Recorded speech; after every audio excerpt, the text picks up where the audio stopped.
In this video, we're going to talk about two examples with definite integral, and some of them will be with substitution. So the first one will be from 0 to 1, and the function will be x squared cosine x to the third dx. Okay, so the u obviously must be x to the third because it's inside the second function cosine, right? So that should tell you that the u will most likely be here because x squared is just a helper there, right? It's a helper for the du, right? So the du will be, as you suspected, 3x squared dx, right? So there's almost 3x squared in there. Okay, so let's keep writing it from 0 to 1.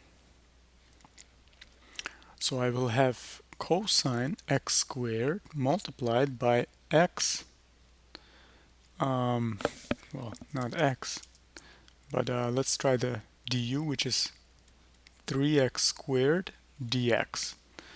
So notice that there's a 3 that didn't exist there before, the coefficient, so we must divide this integral by 3, right? Multiplied by 1/3, in other words. Now let's talk about the limits of integration.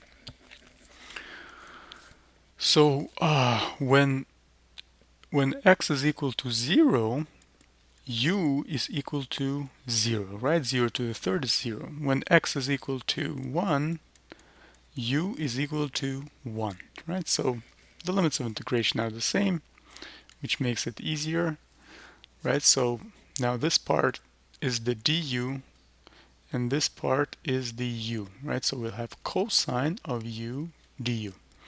So that gives us 1/3 sine u, right? As you suspected, from 0 to 1.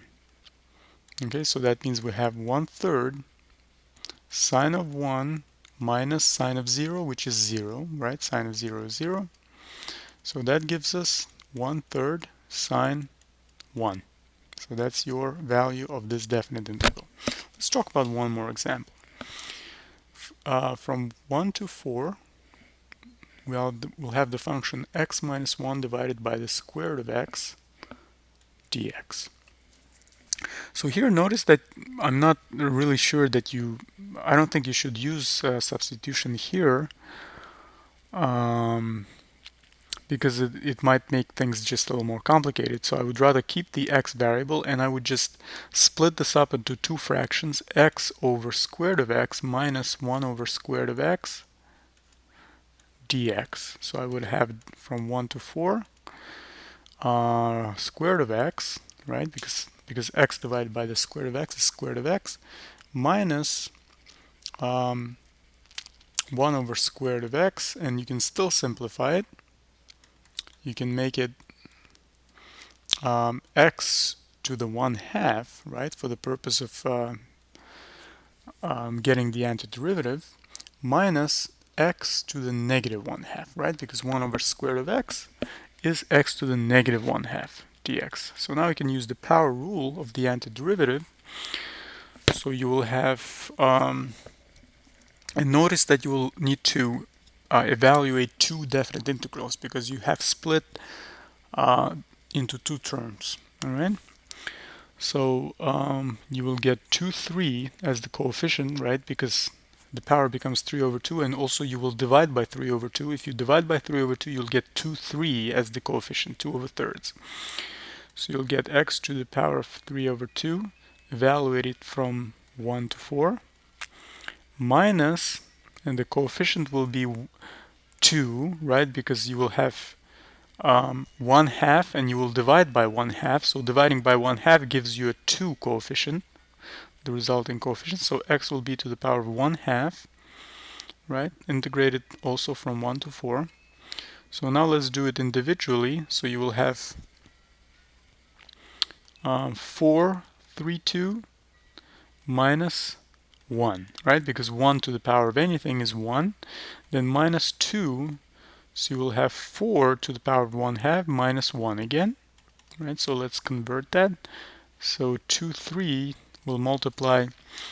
So how do you get the answer for 4 raised to the power of 3 over 2? Notice that the 2 is basically the square root of 4, right? The 2 makes 4 a square root of 4, so that's going to be 2. And then 2 is raised to the third power, right? So first you take care of the 2 if you can take the square root, right?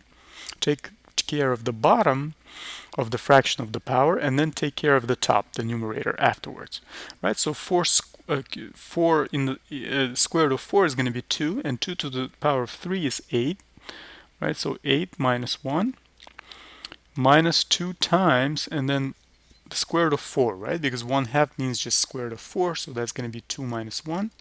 So that's equal to 2/3 multiplied by 7 minus 2, and that is equal to 14 over 3. So 14 minus 6 over 3, right? So that's going to give you 7 over 3. So that's your definite integral for this problem, 7 over 3. Oh, wait a second, why am I? Sorry about that. Algebra gets messy. Okay, 8 over 3. So I hope you've enjoyed this tutorial. Please subscribe, and I'll see you in my next video.